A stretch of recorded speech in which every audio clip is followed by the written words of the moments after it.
espectáculo, es un show de stand-up donde vamos transitando por diferentes partes de la vida, con sorpresas, con algo de música, y al final, obviamente, termina en lo que tiene que terminar, que es el embudo donde todo lleva a Jesucristo, donde muchos aceptan al Señor en su corazón. Ahí esa misma noche, porque van ateos, muchos católicos, muchos testigos de Jehová, gente que no cree en nada, y eso es lo maravilloso, que se quitó ese sesgo de esto va a ser una reunión religiosa. Los evangélicos les gusta que se diga culto, servicio, reunión de unción, pero eso siempre atrae a la misma gente.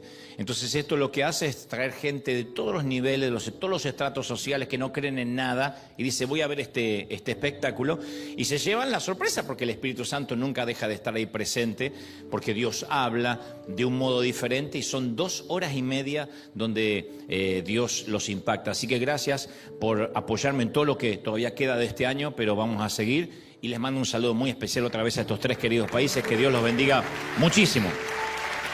Muy bien, ¿estamos listos? Muy bien. Pocos lo saben, pero una noche y sin ninguna razón aparente, quizá te despertaste con una ansiedad, con una preocupación que nunca antes habías sentido, y fue como si todo lo que tienes por dentro, todo lo que te compone, estaba a punto de estallar, pero tu piel se lo impedía. Estoy hablando de cuando todo dolía, pero dolía de una forma tan extraña que ya te resignaste a buscar de describirlo o a buscar la explicación. Cuando comenzó quizá era una sensación de malestar, algo que pensaste que iba a pasar, y después se transformó en una inquietud, en una falta de paz omnipresente que se quedó ahí para siempre. Y hasta el día de hoy sientes que algo no está bien en tu vida, pero no lo puedes identificar. Es un estado como de desasosiego, de desidia, que te priva de tener paz absoluta, de respirar profundo, una infelicidad que no se marcha y que te enturbia los momentos agradables. Perdiste la risa franca, la carcajada, y no sabes por qué. Es esa insoportable sensación de querer que todo acabe, de a veces no querer despertar, y te da vergüenza porque eres cristiano, y dices, ¿por qué a veces no quiero despertarme? Pero es un displacer que te roe las entrañas y dejas de dormir o dejas de descansar. Yo creo que de todas las manifestaciones de la ansiedad o de la preocupación, esta es la peor, porque quizás es la más cruel, porque uno cuando deja de dormir profundamente, deja de soñar, porque desaparece lo que se llama el estado onírico, que es la parte más profunda de los ciclos de sueños que duran 2 horas.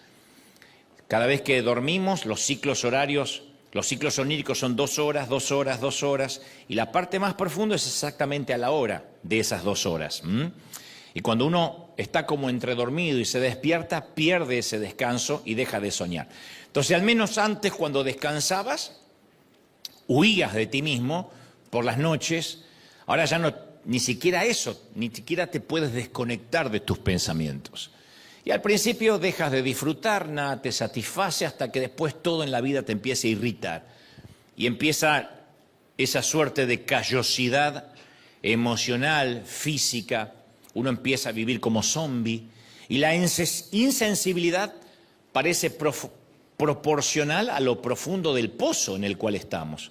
Porque cuanto más hundido estás, menos sientes, y cuanto más te desgarras por dentro, más te desconectas por fuera. Eso es la ansiedad, eso es la preocupación, o cuando transitamos los rieles de la depresión. Continúas, pero en piloto automático, entonces haces las tareas de la casa, las compras, sales a trabajar, pero no estás ahí. La depresión duele, y no es una metáfora, no es una licencia poética que la depresión duele. Hace mal, y la sientes en el pecho, en la cabeza, en las entrañas. La depresión, la tristeza esa que parece que no tiene ningún sentido y a veces ningún porqué, duele de una forma completamente diferente a cualquier dolor físico que hayas experimentado. En primera instancia porque no se deja comprender y no tiene una solución inmediata, no es una migraña que podríamos resolver con un analgésico. No eres plenamente consciente de qué es lo que anda mal, hasta que sientes que algo se rompe en tu interior. Luego, en el mejor de los casos, porque la mayoría se lo calla, pero en el mejor de los casos te diagnostican y te dicen que estás roto por dentro y no tienes la menor idea de cómo repararte, porque te niegas a pensar de que tienes una enfermedad, una patología. Uno dice, estoy triste, no es que estoy enfermo, pero la tienes la patología, tienes los síntomas y no se soluciona con un par de suturas. Entonces, ¿cómo reparas algo que sabes que está dañado, pero no sabes cómo está dañado ni en dónde lo está?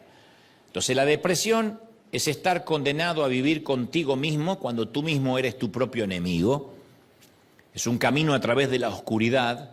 La depresión es un asesino silencioso. Yo siempre le digo que es un parásito del corazón, porque nos va drenando, nos va minando el alma, nos va cincelando las ganas de vivir. Deprimir significa hacer algo más pequeño de lo que es. De manera técnica eso es deprimir. Hay un momento en que solo deseas una noche entera de sueño sin interrupciones y que por la mañana fundamentalmente tenga deseos de vivir como lo fue alguna vez, el deseo de saltar de la cama y de decir, bueno, hoy empieza otra aventura nueva. Hoy puede ser un gran día, como dice la canción del Nano Serrat, ¿no? Duro con él. Hay momentos que uno quiere levantarse y decir, hoy va a ser un gran día. Entonces la depresión es una condición humana que no respeta la estatura espiritual de nadie. No es que hay ciertas personas que porque sirven al Señor o predican o supuestamente están más ungidos no pasan por esos valles de sombras. Yo estaba leyendo que según el Instituto Nacional de la Salud Mental, los trastornos mentales están alcanzando niveles epidémicos como nunca antes. Y eso no se resuelve con ejercicios de respiración profunda. Si bien ayuda, no resuelve una depresión o un estado anímico que está por el suelo. Y mucho menos se resuelve con velas aromáticas para el estrés. Eso sería como salir a la guerra armado con un tenedor, ¿no? No nos va a resolver nada. La ansiedad es una inquietud del alma que no cesa. Hay gente acá que dice, yo siento eso, un malestar, una intranquilidad. Es una suspicacia. Y si hay días soleados, decimos, bueno, es un pequeño respiro, es una tregua, es un armisticio. Si me está yendo bien, es un respiro para continuar. Es como lo tomamos como un claro en medio de la jungla, pero sabemos que mañana la jungla continúa. Es la pregunta de, ¿y qué tal si? ¿Y podría pasar tal cosa? Esas son las frases que nos atormentan. Eso grafica lo que es la ansiedad, las hipótesis, lo que podría pasar. Entonces, es un temor que circula en el campo de la posibilidad, de cosas que no ocurrieron todavía. Es un temor, pero que se hace tirano y toma rehén a nuestra imaginación. Es el espejo borroso del quizá. Tal vez pase esto. Entonces, la ansiedad y el miedo son primos, pero no son idénticos. Porque el miedo ve una amenaza. La ansiedad se imagina la amenaza y te roba la paz. Diré esto otra vez, el miedo ve la amenaza, la identifica. La ansiedad se imagina que podría haber una amenaza y esos monstruos no invitados invaden nuestra mente hasta que toman el control y plantan bandera. Temores ilógicos a veces, improbables, inexplicables, pero ahí están, asentados. Hace algunos años un amigo mío, quien además es un predicador famoso, entre otras cosas, experimentó un quiebre emocional. Coincidimos en un congreso y cuando fuimos a cenar, luego de que terminó la reunión, comenzó a hablarme con honestidad de sus problemas personales y de lo que luego él describiría como un colapso emocional. Él dijo, toqué fondo y también dijo algo como, estoy en off, literalmente me quedé sin baterías, estoy sin carga, siento como que no tengo fuerza para continuar. Yo sé que hablar de estos temas no es fácil para nadie, porque sobre todo si uno está constantemente bajo el escrutinio público, porque la gente que empieza a transitar la tristeza y nadie lo conoce demasiado, o nadie la conoce demasiado, no tiene que dar explicaciones y mucho menos tiene que fingir. Así que yo pude percibir lo incómodo que era para él estar en un puesto de liderazgo tan exigente, tan expuesto, y necesitar ayuda con sus propios conflictos internos. Y celebré que me abriera el corazón, aunque no en su totalidad, pero me dijo, estoy colapsado. Nadie se dio cuenta esa noche de lo que estaba pasando, a menos que él me lo hubiese contado, yo tampoco lo hubiese percibido. Porque él continuaba realizando sus tareas como siempre había hecho, seguía recibiendo invitaciones de todo el mundo y por fuera todo parecía excelente, bien encaminado, enfocado. Por dentro el hombre estaba aterrorizado, no podía entender la sensación de pánico, no querer quedarse solo en la habitación del hotel, una tristeza irracional que lo agobiaba. Decía, nosotros somos privilegiados porque podemos hablarle a la gente, Dios nos prestó los oídos del gentío y sin embargo no tenemos derecho, no tengo derecho a sentirme como me siento. Él padecía de una ansiedad crónica, intentaba no ahogarse en esa depresión y estaba a punto de llegar al agotamiento extremo de largarlo todo. Ya se había tomado varios sabáticos en el afán de recargar las baterías, pero decía, no puedo más. Insisto, por fuera parecía estar todo bien, pero por dentro era demasiado y él no estaba seguro si iba a poder seguir adelante. Y me dijo que muchas mañanas no quería levantarse de la cama. La frase que usó es, hay días que no quiero salir debajo de la manta, no quiero. Y que tomaba pastillas para dormir durante 15 horas seguidas para tratar de entumecer la mente y no tener que pensar. Me dio mucha pena, me dio mucho dolor, porque uno no sabe qué decir. Pero después empecé un poco a hurgar, a investigar y me di cuenta que la situación de mi amigo no es única. La estadística dice que el 21% de los adultos, es muchísimo, 21% de los adultos padecen algún tipo de desorden mental. Cuando yo digo desorden mental no es de estar loco, ni mucho menos estar endemoniado. El desorden mental es eso, un desorden. Cambian las prioridades. Los especialistas no van a tolerar que yo diga esto, pero en palabras simples, mi mamá lo explicaría así. Es como sacudir la cabeza y se mezclan los condimentos, ¿no? Se mezclan las sales. Ansiedad, depresión, trauma, como hablamos el domingo pasado, trastornos bipolares, ciclotimia. Entonces la depresión incluye todo eso a veces en ese orden y es un trastorno complejo que es causado por desequilibrios neuroquímicos, factores genéticos a veces, cambios estructurales en el cerebro.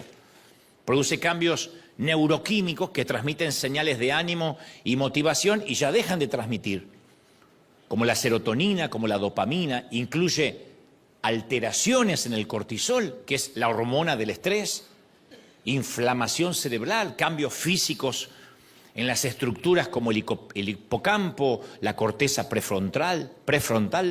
Entonces uno empieza a tener todo un desorden orgánico, neuroquímico.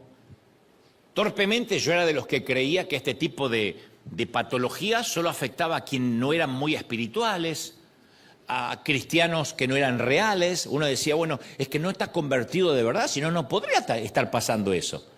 Y cuando este amigo, que me consta que Dios usa y sigue usando de manera magnífica, me relataba su lucha interior, me di cuenta que su colapso emocional no era una señal de fracaso espiritual necesariamente, sino la confirmación de que es un ser humano imperfecto, que los problemas de salud mental no tienen que ver con una debilidad espiritual.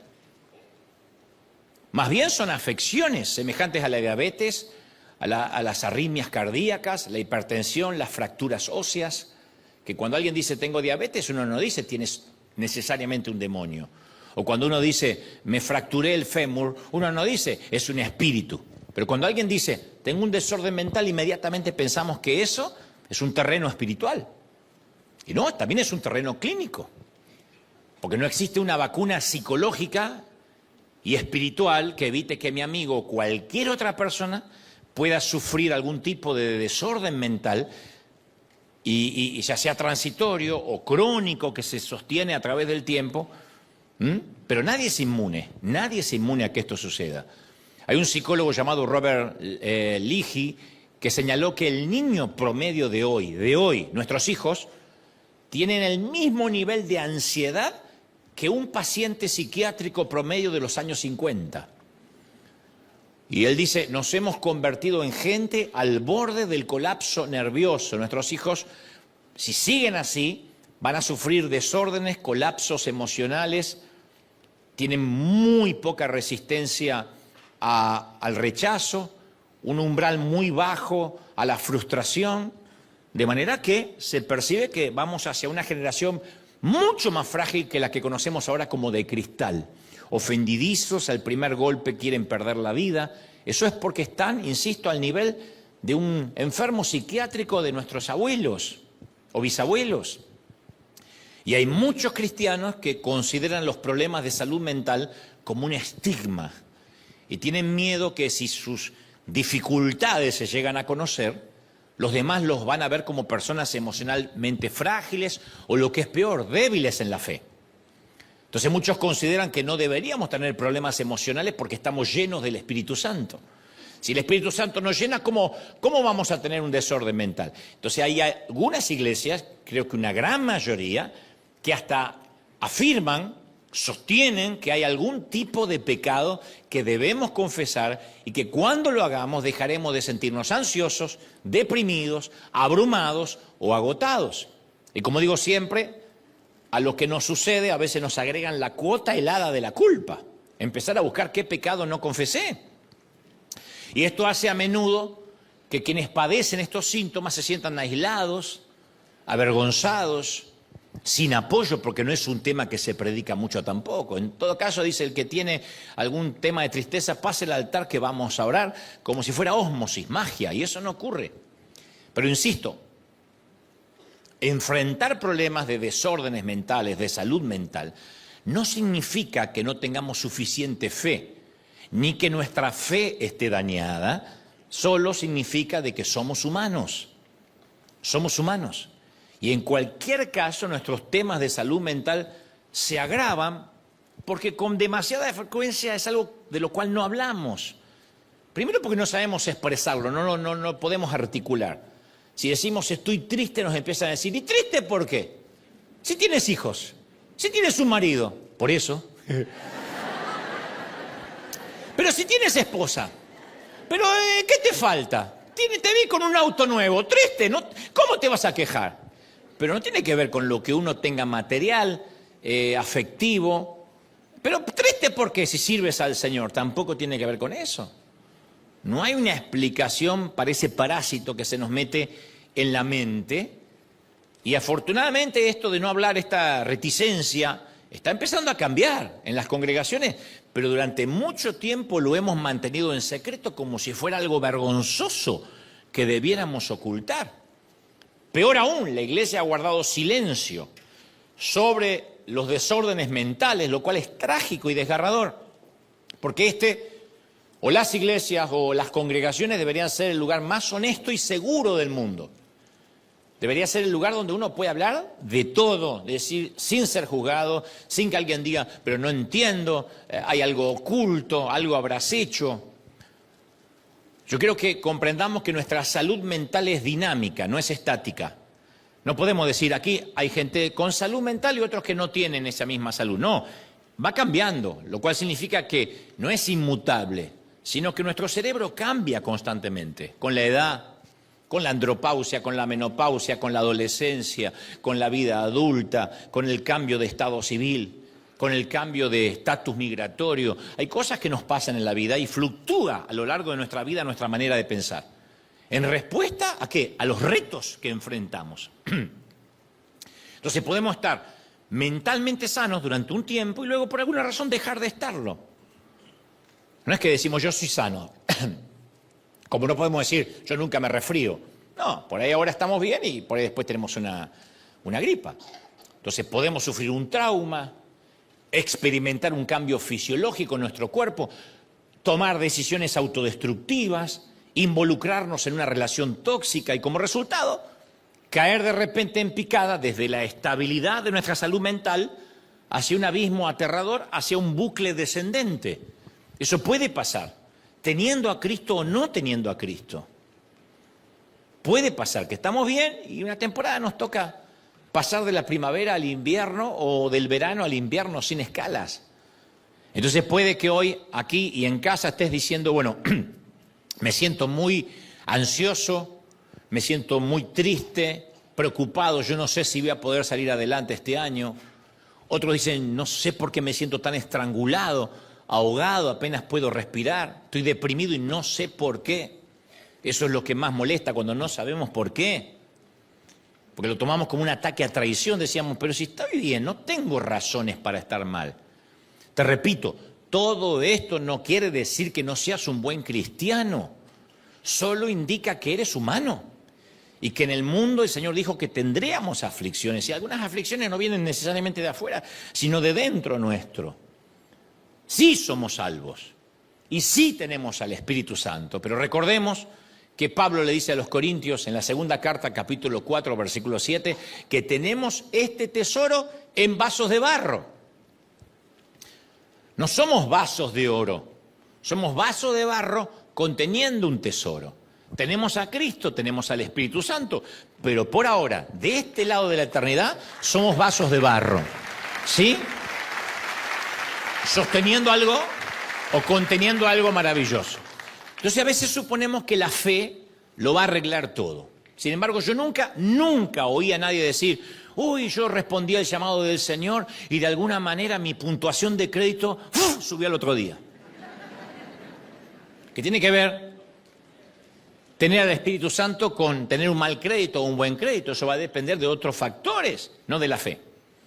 Clamé a Jesús para que me salvara y cuando recibí a Cristo bajé de peso, bajé 10 kilos o no sé cuántas libras en un día. No tiene nada que ver tener a Cristo o no tener a Cristo. O al día siguiente de hacerme cristiano, mi suegra se convirtió en una persona amable. No. El domingo me bauticé, fui al médico el lunes y me dijo, ¿usted se hizo cristiano hace poco, el doctor? ¿Por qué? Porque no hay más colesterol. ¿Puede que haya milagros? Sí, yo no estoy desacreditando los milagros, pero digo, no es que porque yo tengo a Cristo, sigo comiendo mal, me baja el colesterol. Porque el mundo se rige por principios, como la ley de gravedad, que si tiro la Biblia se va a caer. Aquí en Australia, en Japón, en China, hay principios que funcionan. El principio de la gravedad, el principio de más espiritualmente hablando, de la siembra y la cosecha. Principios. El principio de la honra. Entonces, si ponemos nuestra fe en Jesús, Él nos salva, nos perdona, y de este modo la fe soluciona nuestro problema de pecado, ¿sí? Él se olvida del pecado, perdona nuestros pecados. No obstante, que Jesús nos salve no significa que ponga inmediatamente en orden todas las áreas de nuestra vida. Por eso, después de la salvación viene el crecimiento, la madurez. Cuando era niño, dijo Pablo, pensaba, actuaba, reflexionaba como niño, mas cuando fui hombre dejé las cosas de niño. No es que la salvación inmediatamente nos da una madurez implícita, una madurez inherente a haber aceptado a Cristo. Entonces, en demasiadas iglesias el mensaje es, solo necesita más fe, atrape la fe. Y aunque todos necesitamos más fe, sin duda, también podríamos necesitar seguir una dieta mejor, cambiar nuestro estilo de vida, además de la fe, dormir más, descansar mejor. No hay fe que pueda equilibrar a una persona que no descansa. Prueba de no dormir 2 días seguidos y vas a empezar a ver monstruos, a tener dolores de cabeza. Y dice, pero si tengo fe, pero estás rompiendo un principio, el principio del descanso. ¿Necesitamos fe? Sí, pero también vamos a necesitar acudir al médico para tratar ciertos desajustes hormonales. Encontrar mejores amigos, evitar los tóxicos, eso no tiene que ver con la fe. Acudir a terapia, de ser necesario, con un profesional capacitado, porque no es solo ore por mí y ya está, como se decía antiguamente. Creo en el poder de la oración, pero eso no desacredita, no es excluyente de los profesionales que podamos llegar a necesitar. Por eso si nos duelen los huesos, vamos a un kinesiólogo, o vamos a un neurólogo, o a un traumatólogo. ¿Por qué? Si tenemos fe. Primero porque es la vida real. Segundo porque esa medicina o esa ciencia fue permitida por Dios Creemos que Dios nos puede llevar a cualquier lado, pero si queremos viajar lejos tenemos que subir un avión. Entonces, nos fracturamos un hueso, no necesitamos que alguien nos diga tienes que tener más fe o nos lea un versículo de la Biblia. ¿Qué necesitamos? ¿Un médico o un cirujano para atender de manera inmediata esa fractura? Y si tenemos problemas de salud mental, no los solucionamos siendo buenos cristianos para que ese espíritu se vaya, necesariamente. No es un espíritu. Podría ser que hay gente atormentada por espíritus, sí, pero no es el caso, no es tu caso. La fe siempre ayuda, pero hay que adoptar un enfoque más holístico, más integral, no solo unidimensional. Por eso es importante que sepamos que además de Dios preocuparse por nuestro dolor, Dios entiende lo que enfrentamos en la vida. Yo sé que lo digo siempre, pero se nos tiene que grabar en la mente y en el corazón. Jesús pasó por las mismas cosas que nosotros, en todas las emociones. Yo leía que según expertos teólogos dicen que Jesús pasó, por lo menos en las Escrituras uno puede identificar 39 emociones diferentes. Vemos cómo Jesús siente la frustración, el miedo, la aversión, la angustia, el asco, la empatía, la alegría, la ansiedad, el enojo. No era un Terminator andando por la vida. Entonces, según Hebreos 2:17 dice que Jesús haya vivido como humano es un enorme beneficio para nosotros. Dice, por lo tanto, era necesario que en todo sentido Él se hiciera semejante a nosotros, humano. Debido a que Él mismo pasó por sufrimientos y pruebas, Él va a ayudarnos cuando pasemos por pruebas. Porque Él no dice, no sé, yo soy Dios, eso nunca lo viví, no sé lo que es la ansiedad, no tengo idea de lo que puede ser la depresión, yo era Jesucristo, el Hijo de Dios. No, Él pasó por todo. Hace varios años un pastor amigo en Argentina me recomendó a uno de sus líderes más cercanos para que me ayudara con un programa de televisión, muchos años. Me dijo que además de ser su mano derecha, era un productor muy serio. Sin embargo, después resultó este productor ser un timador, un canalla, un estafador, embaucador, bribón, tramposo, truán y granuja.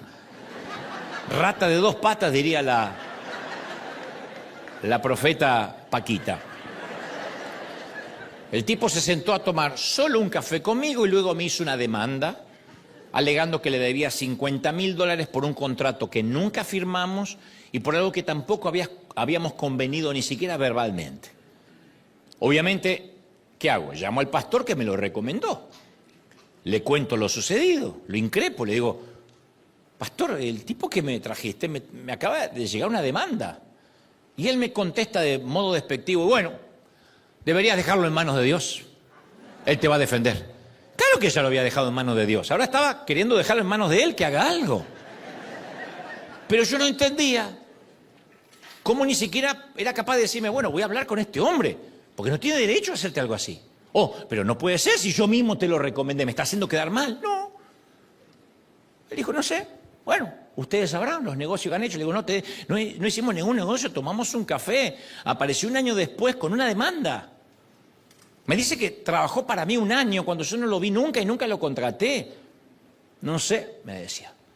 Y antes que me fuera, me disparó un versículo de la Biblia. Dije, me disparó de manera intencional, me disparó. Porque cuando alguien nos cita un versículo bíblico, generalmente debería ser para animarnos, para edificarnos.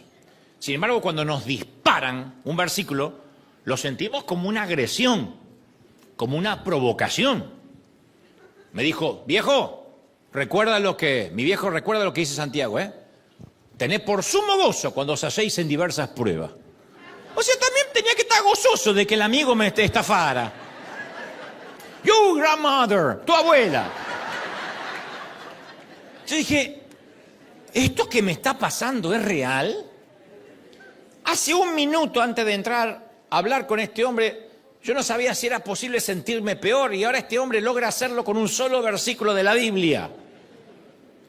A donde quiera que estés ahora, querido pastor, admiro la puntería de dispararme al pecho.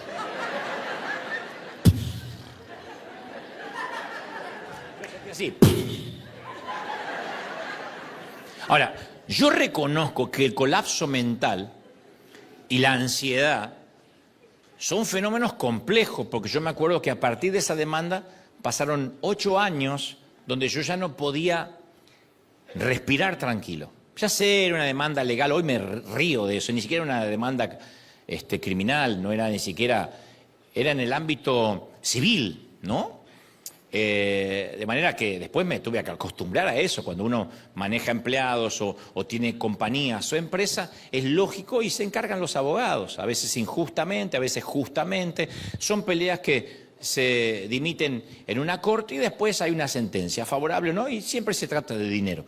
Pero en aquel entonces, que yo era muy jovencito, entré en un pozo que me costó salir. Ahora, yo no soy experto en esto y sé que además no todos emocionalmente ocupamos el mismo lugar en el espectro de estos desórdenes mentales. Y yo prometo que no voy a dispararte al pecho con un versículo ahora, pero sí quiero referirme a alguien en las Escrituras que experimentó circunstancias muy difíciles como para causarle un desequilibrio emocional y mental. Rápido voy a ir a esta historia porque me parece fascinante. Se llamaba Josafat, era el 4.º rey de Judá, el reino del sur. Fue uno de los reyes buenos, porque había de los buenos y de los otros. Él era de los que tenía beneplácito con Dios, porque amaba con sinceridad al Señor y trataba de honrarlo gobernando con equidad, con fidelidad. Desafortunadamente el reino de Judá, liderado por él, tenía algunos enemigos que se preparaban para atacarlo. El segundo libro de Crónicas, capítulo 20, relata que tres naciones aliadas, habían decidido combinar sus fuerzas, formar un gran ejército mancomunado para hacerle la guerra a Josafat y derrotar a la nación de Israel. 3 naciones. Entonces, era un momento muy difícil cuando el rey recibe la noticia. Dice, del otro lado del mar viene contra ti una gran multitud y son 3 ejércitos de infantería aliados. Yo supongo que si el ataque venía de un solo ejército, este rey habría especulado, bueno, nosotros vivimos de peleas, va a ser una pelea dura, vamos a perder algunos hombres, pero vamos a ganar como siempre. Pero ahora se habían aliado 3 ejércitos, 3 naciones. Y a veces así es como se produce nuestro desequilibrio emocional. Porque si pudiéramos estar con un solo frente de tormenta, yo sé que la mayoría podríamos manejarlo. Pero a menudo nos encontramos con muchas dificultades a la vez. Tenemos un presupuesto emocional limitado y una resistencia mental para enfrentarnos a una sola fuerza enemiga. Cuando es una sola fuerza, ok, nos toca una temporada en el hospital, nos toca una temporada de recesión financiera y todos nosotros venimos de historias tristes y duras. Podemos soportar a un jefe difícil, ¿ok? Sin embargo, cuando le añadimos al jefe difícil un niño con dificultades en el colegio y que nos está llamando la maestra, un auto que se nos estropea y no tenemos presupuesto para arreglarlo, además de los problemas económicos que se van acumulando, que crean más estrés a tu ya estresante matrimonio, una dieta que no te funciona, una suegra que da consejos que no le estás pidiendo, eso se llama un desequilibrio que viene como efecto residual. En sí mismo, todos esos frentes por ahí no merecen estar tristes. Cualquiera te diría, uy, yo también paso problemas económicos. Sí, pero yo lo que tengo es el problema económico, sumando el problema en el matrimonio, sumando el problema con los niños, sumado al problema con los papeles, y se nos va sumando. Y para empeorar, hay muchos cristianos que nos dicen, si entregaste tu vida a Jesús, no deberías tener ansiedad, deberías estar lleno de paz y alegría. Y yo quiero detenerme aquí y reconocer algo fundamental.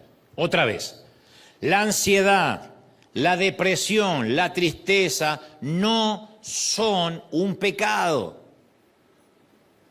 Parece una bobería aclarar esto, pero por Dios, no son un pecado.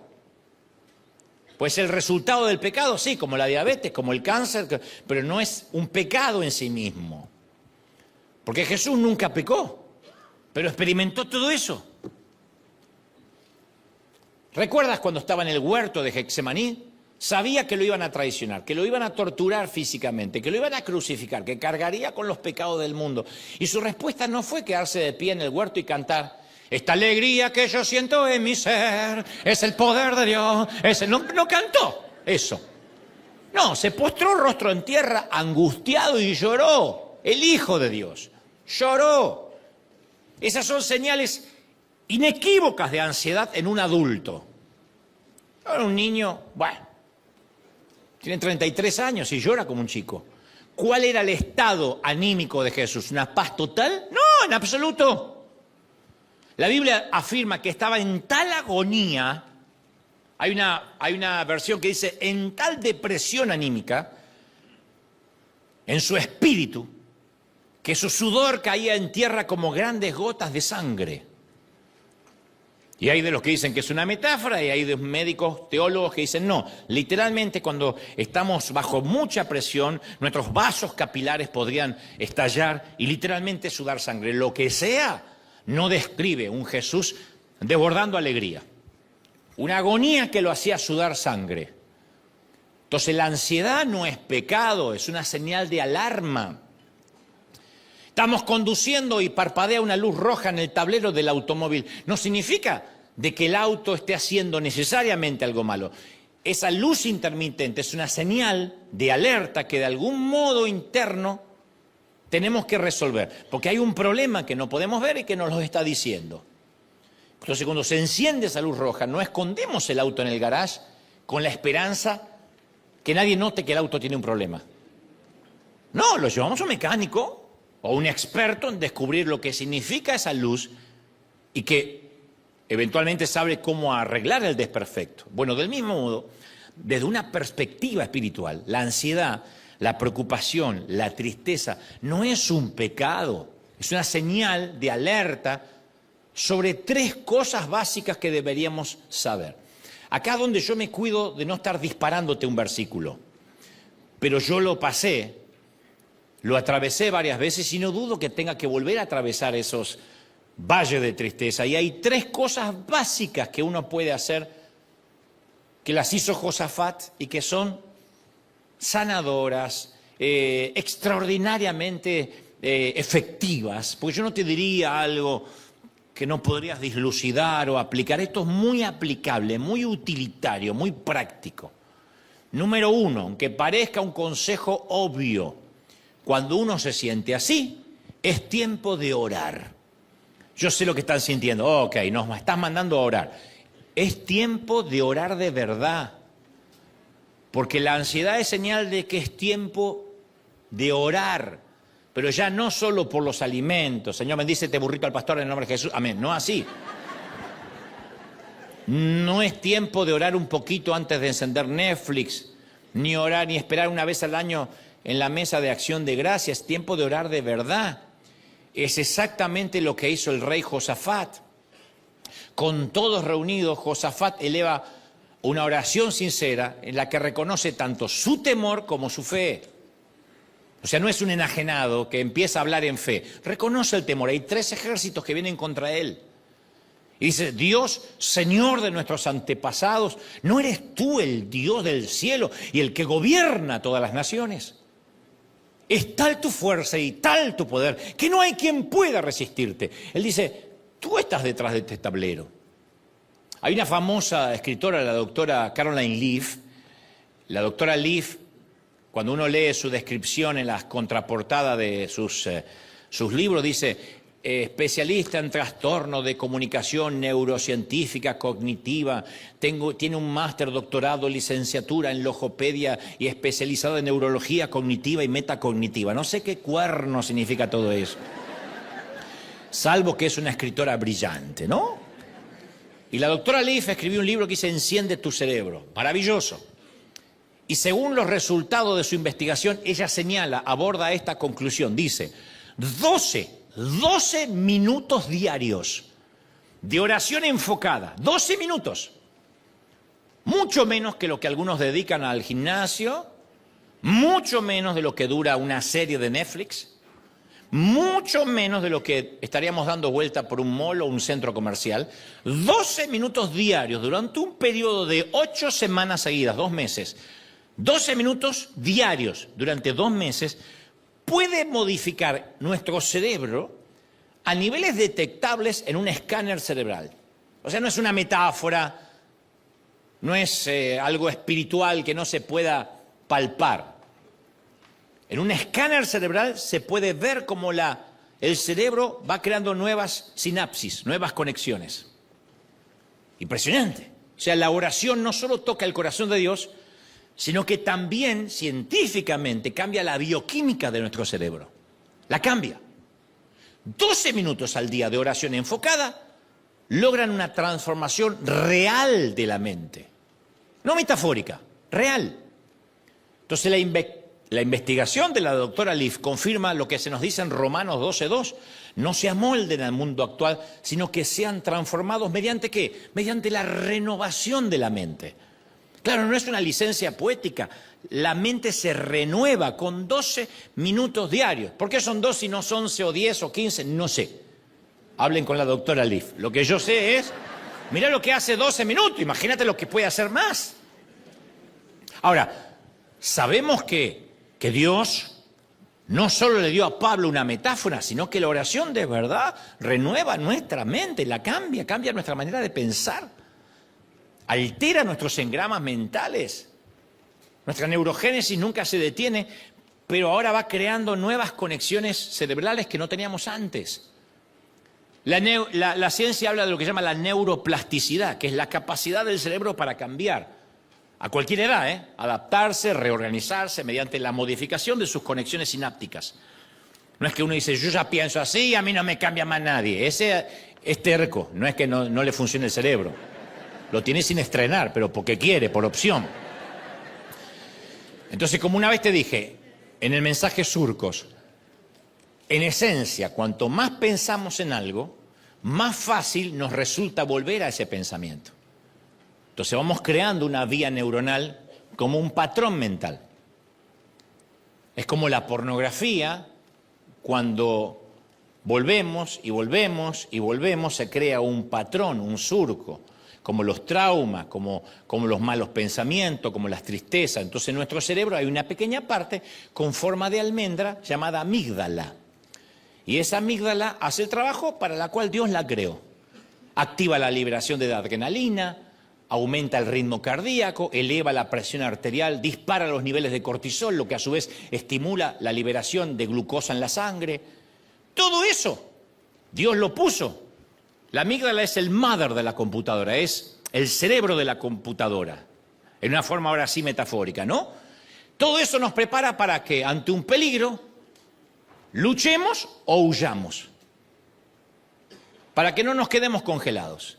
Si la amígdala funciona y estamos ante un león, luchamos, si somos inconscientes, o salimos corriendo. No obstante, se nos presenta un problema. ¿Qué hacemos cuando no podemos ni luchar ni huir? Si la situación es tensa con nuestro jefe, pero necesitamos el trabajo, el cónyuge, el hijo adolescente, no vamos a darle un puñetazo ni tampoco escapar.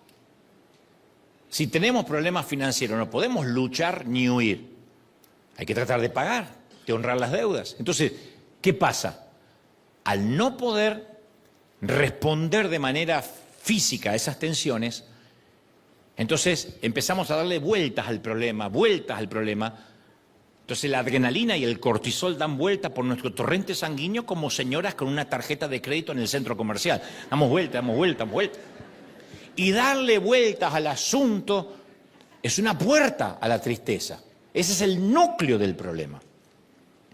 Job 3:25 declara la triste, célebremente frase, lo que más me temía me sobrevino. Tanto temerle al final me sobrevino. De allí puede que se desprenda la famosa ley de Murphy. Si algo va a salir mal, seguro que saldrá mal. Pero dijo Job, lo que tanto me temí, tanto temor, y al final me vino todo lo que temí. Se ve que todo eso que pasó Job, en algún momento él lo tenía en hipótesis. ¿Y qué tal si pierdo mis hijos? ¿Y qué tal si un día pierdo el ganado? ¿Y qué tal un día si mi esposa me da una patada? Todo eso le pasó. Entonces, como el cerebro se reorganiza alrededor de cada pensamiento, al tener con frecuencia pensamientos que causan miedo, estamos entrenándolo para enfocarse en lo negativo. La depresión entrena al cerebro para que todo salga mal. Vas a una fiesta y dices, no, seguramente alguien va a tener el mismo vestido que yo, me voy a encontrar con mi cuñada y va a sacar ese tema que no. Y va a pasar todo eso, porque la fe funciona para adelante y para atrás.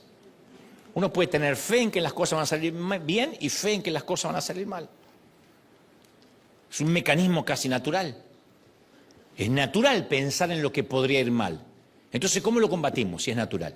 ¿Cómo nos defendemos de la ansiedad que nos ahoga? Bueno, insisto, la solución es comunicar con Dios, comunicarnos, orar. La ansiedad es algo natural, la oración es sobrenatural. La ansiedad es natural, la oración es sobrenatural. Lo diré otra vez, la oración es sobrenatural. ¿Sí? ¿Qué hace la oración sobrenatural? Rompe el ciclo de la preocupación, lo rompe. Porque sobrenaturalmente rompe todos nuestros argumentos, nuestros guiones que nos escribimos. Entonces uno tiene que fijar los pensamientos en todo lo que es verdadero, todo lo honorable, todo lo justo, todo lo puro, todo lo bello, todo lo admirable. En esto pensad, en eso. Si pensamos en lo negativo, le damos fuerza a esa palabra, le damos fuerza a lo que el enemigo nos está diciendo. Entonces la oración que hace rompe el ciclo, primero porque toca el corazón de Dios, pero también, insisto, cambia la bioquímica de nuestro cerebro. ¿Cuál es el gran negocio de los terapeutas? Muy raro que un terapeuta hable mucho. Pagas una fortuna, te sientas en el diván y te dice, empiézame a contar de su madre. Bueno, mi madre era así, Repita eso que dijo. No, que mi madre era un poco loca. ¿Qué le hace sentir eso? Bueno, mi madre, pero tampoco la estoy culpando. Espere. ¿Por qué no la está culpando? Me interesa esa frase, anotemos. ¿Por qué no la está culpando? Bueno, continuamos mañana.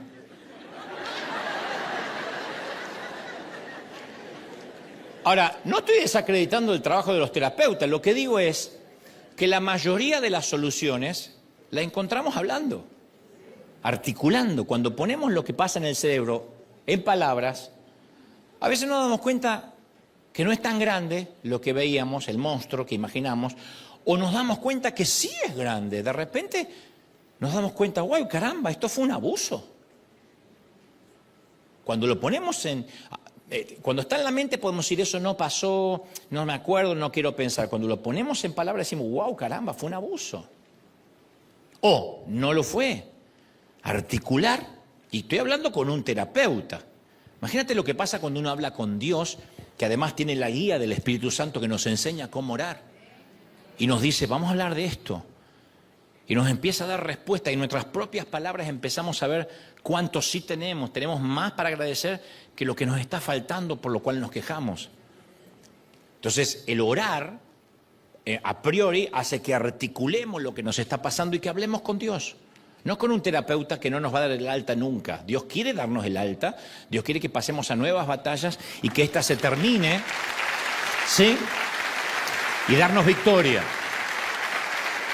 Así que consideremos la ansiedad, la tristeza y la depresión como señales de que es momento de orar, pero de verdad. Ahora, yo te entiendo, y bueno, ¿cómo orar cuando mi corazón se acelera? Cuando estoy triste, ¿cómo hacerlo cuando nuestros problemas parecen más grandes que nuestra fe? Bueno, tenemos que orar con la mayor sinceridad posible. En esto ser específicos, pragmáticos. Si puedes, evita el Padre Celestial, Dios de amor y misericordia, vengo a tu presencia. No, pragmáticos. Porque nosotros no vamos al médico, decimos, médico querido, traumatólogo que he visto su... A veces creemos que hay una forma de entrar y que si no lo alabamos a Dios, no podemos hablar con Él.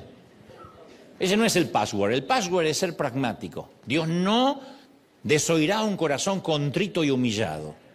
A veces lo único que podemos decir es, sé propicio de mi pecador. Pragmático. Cuando uno se está ahogando, uno no empieza a explicar la teoría del ahogado. Uno empieza a gritar, auxilio. Decirle a Dios exactamente cómo nos sentimos. Señor, estoy triste.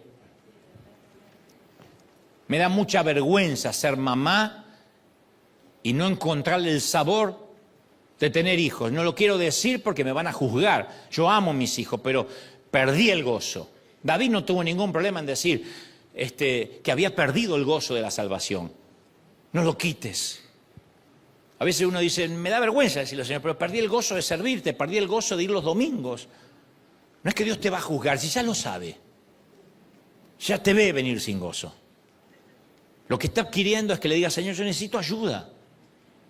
A mí me gusta mucho la oración de Josafat porque dice, nosotros solos no vamos a poder oponernos a esta gran multitud que viene a atacarnos.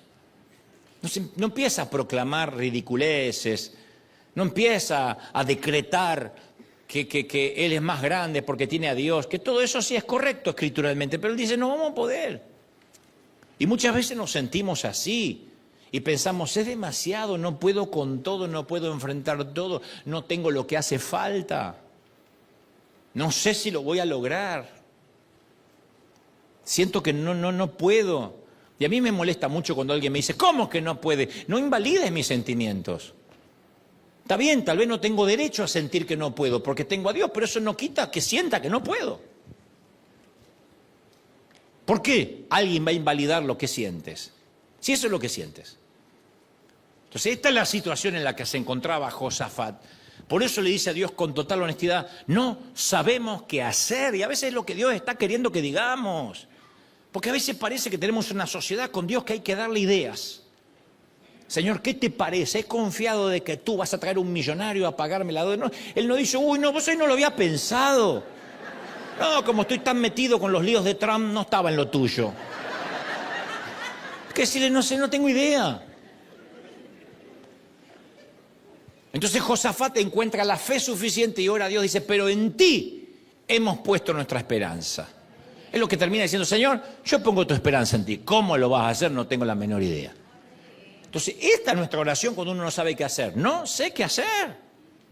No hay que confesar, no hay que declarar en fe, hay que decir, no sé qué hacer. ¿Y quién en estado de tristeza no puede llenar 12 minutos diarios diciendo no sé qué hacer, estoy triste, aunque sean todas lamentaciones? Hay un libro entero que se llama Las lamentaciones del profeta llorón, Jeremías. Le decían el profeta llorón. En 1 de Pedro 5:7 se nos dice, depositen en Él toda ansiedad, porque Él cuida de ustedes. Toda la ansiedad. Un abogado se ofende si lo quieres ayudar a cómo tiene que defenderte el caso. Dice, ¿soy yo el abogado o es usted? Un médico se ofende si te quieres autodiagnosticar delante de Él. Y Dios también se ofende cuando le queremos dar ideas. Señor, no sé qué hacer. Entonces orar de verdad. Y decirle, no sé qué hacer, estoy triste. Y seguir, y seguir, y seguir con lo mismo hasta que eso empiece a desaparecer, a menguar. Número 2, aprender a hacer una pausa. Parece otro consejo casi infantil, obvio. En cualquier test de personalidad, para la evaluación de fortalezas personales, yo debo ser pragmático y activista, siempre. La gente que es como yo, vivimos bajo el axioma, y no te quedes ahí parado, hagamos algo, lo que sea, pero hagamos. Somos más pésimos escuchadores y más realizadores, queremos resolver. Es una inclinación natural de los que son como yo de hacer. Y aunque a veces parece un rasgo admirable, también puede ser un gran problema, porque yo he aprendido que no siempre es el mejor plan hacer, sino ser. Porque después de orar, y sobre todo cuando nos enfrentamos al monstruo de la tristeza o de la ansiedad, siempre es necesario la pausa mental. La pausa mental, ay, cómo nos cuesta. ¿Qué es lo que hicieron los israelitas? Un profeta que estaba allí se levanta cuando Josafat está diciendo no sabemos qué hacer, y en 2 de Crónicas 20:17 el profeta dice, no tengan miedo ni se acobarden cuando vean esos 3 ejércitos aliados, paraos, estad quietos y ve la salvación de Jehová. No es de ustedes la batalla, es mía, dice Dios. Paraos, estad quietos, no hagas nada, quieto, quieto. Pausa. Me pregunto si eso es lo que Dios quiere que confesemos. No tengamos miedo, estemos quietos, no hagamos nada, quietos. Hay momentos que no hay que hacer nada.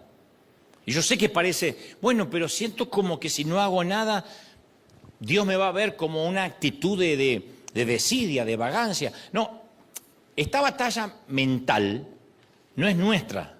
Es de Él, nos dice. Yo voy a pelear esta batalla.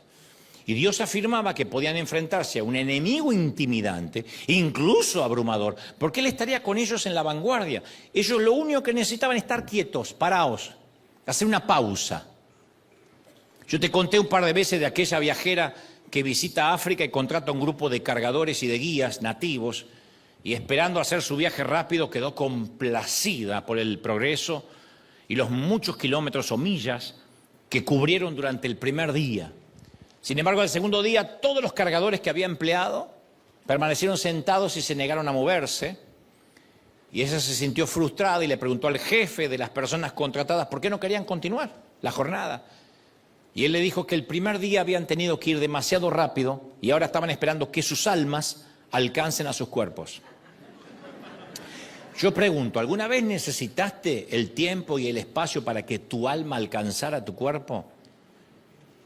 Porque cuando uno empieza a vivir en piloto automático, yo he hecho giras, yo he predicado sin alma. Hacía lo que tenía que hacer, va a sonar espantoso, pero hacía lo que tenía que hacer por oficio. Porque uno no es un imbécil, uno no es un idiota. Me ha tocado predicar sin alma. Me ha tocado hacer programas de televisión sin alma, yo no estaba ahí. Sin embargo, si yo miro el programa o escucho el mensaje, fue perfecto, la gente recibió, la palabra no vuelve vacía, pero en muchos sitios yo hubiese querido estar con mi alma ahí. He estado en estadios y mi alma no estaba ahí, mi alma no alcanzaba mi cuerpo, así que el cuerpo se disparaba solo. Esta es una indicación que nuestra alma necesita reposo, por eso la mente colapsa. Uno de los retos de la fatiga del alma es que no tiene las mismas señales obvias que la fatiga física. Porque si corremos una maratón, el cuerpo nos hace saber que estamos exhaustos, sedientos, lo que sea. Y el alma tampoco fue hecha para funcionar vacía. Sin embargo, el alma no tiene con un medidor. Los indicadores de la fatiga del alma son más sutiles que la sed como indicador de la fatiga física, ¿sí? Pero el alma tiene como indicadores más sutiles que a veces no los vemos y decimos, bueno, es parte del estrés. Las cosas nos fastidian más de lo que deberíamos. La forma en que tu cónyuge mastica el chicle o estornuda de repente es un defecto gigantesco. Y le dices, ¿podrías dejar de respirar un rato? ¿O no?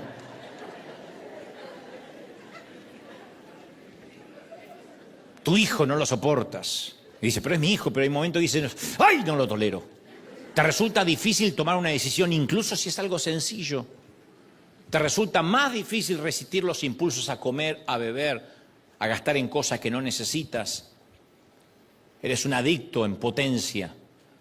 Como dijo alguien, la fatiga nos hace cobarde a todos. Es una cita muy común que se le atribuyó al general Patton y también a Shakespeare.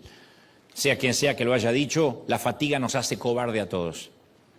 Y aquello que haríamos fácil en un momento de lucidez mental, lo hacemos difícil, lo complicamos, hablamos lo que no tenemos que hablar, hacemos una de más, nos metemos en líos, vamos a sitios donde nunca habríamos ido si estuviésemos descansados mentalmente, hacemos llamadas que no debimos hacer, enviamos textos o contestamos mensajes que no deberíamos haber contestado nunca. ¿Por qué? Porque estábamos cansados, agotados. Y el alma agotada es una mala consejera para la vida, nos mete en unos líos terribles. El alma agotada hace que gritemos, que estallemos en una cena familiar, saquemos un tema que no pensábamos sacar, contestemos desproporcionadamente. Por eso hacer una pausa cuando hay un desorden mental es tan liberador. Decir, bueno, tengo que hacer una pausa. Hacer una pausa no es dejar de trabajar, es esperar que el alma llegue al cuerpo. Decir, me niego a continuar sin favor de Dios, me niego a continuar haciendo esto sin la gracia divina. Nosotros no vamos a tomar mal si alguno de nuestros servidores nos dicen, necesito una pausa. No que vengan con la mentira, necesito una pausa para después irse a otra iglesia. Si quiere otra iglesia, dime, quiero ir a otra iglesia.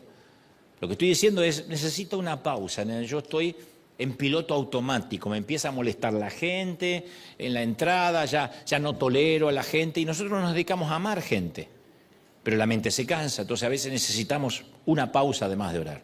Tercero, aprendamos a agradecer y alabar. Todos son consejos obvios, pero Josafat oró Luego el pueblo hizo una pausa y entonces les transmitió un mensaje. No se preocupen, la batalla es mía, dijo Dios. Era tranquilizador, claro, desde luego, pero venían 3 ejércitos a aniquilarlos. Entonces, ¿qué? Bueno, fíjate a quienes enviaron al frente del ejército. Josafat designó a los que irían al frente del ejército para cantar al Señor y alabar la hermosura de su santidad. Puso al frente del ejército músicos y cantores. ¿De verdad? O sea, Josafat dice, pongan en la línea de fuego a los que sepan cantar y tocar la pandereta. Parecían carne de cañón. No obstante, ese es su plan de batalla. Porque si esta es la batalla de Dios, bueno, vamos a cantarle a Dios. Si la batalla es nuestra, pongamos los peores guerreros delante, los mejores. Cuando digo los peores son los más audaces. Pero si la batalla es de Dios, vamos a cantarle a Él. Significa que Dios va adelante. ¿Y qué mejor? Darle una banda sonora. ¿Cuál es el resultado de esta cuestionable estrategia? Bueno, el ejército marcha y adelante cantando. No sé qué cantaban, pero cantaban. Tal vez, soberano Dios, Dios omnipotente, Rey de reyes, Rey de reyes, Rey de reyes. A ti sea el honor, el imperio, dice. Y la alabanza, la alabanza, la alabanza, la alabanza. Los cánticos resuenan en todo el valle. Y los ejércitos enemigos que se preparan para atacar escuchan la banda sonora que viene hacia ellos y no vas a creer lo que va a suceder. La Biblia narra, tan pronto como empezaron a entonar el cántico de alabanza, el Señor puso emboscadas contra los amonitas y los moabitas que habían venido contra Judá y los derrotó. De hecho, entre ellos se atacaron y se mataron unos a otros. Los 3 ejércitos, es una cosa de locos. Comienza la canción y algo sucede con los 3 ejércitos que, recordemos, no eran aliados normalmente. Cuando oyen la canción, por alguna razón se vuelven unos contra otros, se matan entre ellos. No sabemos por qué. Pero no van a la guerra contra los israelitas, sino se van a matar unos contra otros. Cuando los israelitas llegan al campo de batalla, listos para el combate, no había nadie con quien luchar. Había solo enemigos esparcidos en todas partes, cadáveres. Hay tantos cadáveres, relata Crónicas, que los israelitas, los soldados, tardaron 3 días en enterrarlos a todos. Así que a partir de ese momento, ese valle se llamó Beraca, que significa valle de bendición, Beraca. Lo que comenzó como una batalla llena de ansiedad, de depresión, de amenazas, se convirtió en un valle de bendición, Beraca. No obstante, ¿te fijaste cuando alabaron a Dios? Lo hicieron antes que le diera la victoria. No lo alabaron después, sino antes de ver los cadáveres. Antes. Lo alabaron por quién era Dios, no por lo que iba a hacer. Alabaron a Dios no por las circunstancias, sino porque Dios seguía siendo bueno, incluso en esas circunstancias. Lo alabaron antes de la provisión. Lo alabaron antes de la provisión. Hubiera sido fácil alabar a Dios después de encontrar aquellos cadáveres. ¿Qué? ¿Están todos muertos? Ganamos y no tuvimos ni que luchar. Alabado sea Dios, ¿por qué no cantamos? Eso hacemos nosotros. Si Dios te salvó, si Dios te libró, alábale. ¿Y por qué no alabarle todavía cuando no te libró? Sabiendo que te va a librar, sabiendo que lo va a hacer. Dios es el mismo ayer, hoy, por los siglos, ¿o no? Del mismo modo sería fácil para nosotros alabar a Dios después que responda a nuestras oraciones, después que haga el milagro, después que sane nuestra tristeza. No obstante, ellos lo alabaron, insisto, antes de la provisión, antes. Colocaron a los cantores al frente y alabaron antes de que proveyera, antes de que hiciera algo digno de alabanza. Porque incluso en la oscuridad Dios siempre merece alabanza. Alabar a Dios es fácil cuando la ansiedad desaparece, sin embargo, hace falta fe. Cuando todavía te duele, cuando no sabes qué hacer, cuando no ves salida. Y se necesita fe para alabar a Dios antes de la bendición. Josafat y los israelitas oraron, hicieron una pausa y alabaron. Todo antes de la victoria. oraron, hicieron una pausa y alabaron. Ganaron la batalla porque confiaron en Dios y entonces, dice la Biblia, al oír las naciones de toda la tierra cómo Dios había peleado contra los enemigos de Israel, se apoderó temor en todas las naciones y el reinado de Josafat disfrutó tranquilidad y le dio paz en todas partes. Ahí está, vino la paz, vino la tranquilidad. El Señor peleó la batalla, le dio paz y descanso. Por eso digo que es la mejor historia para cualquier desorden mental. Paz y tranquilidad. ¿No era lo que buscamos? ¿Qué hizo Josafat? Lo que podía hacer, orar, hacer una pausa y alabar. Oro, pongo la esperanza en Él. Hago una pausa para no hacer nada que meta la pata y que arruine lo que Dios quiere hacer.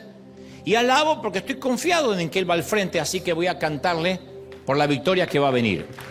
3 pasos formidables. Entonces, en resumen, cuando nadie ni nada nos llena el tanque emocional y colapsamos, lo diré otra vez, tiempo de orar, tiempo de hacer una pausa, tiempo de alabar.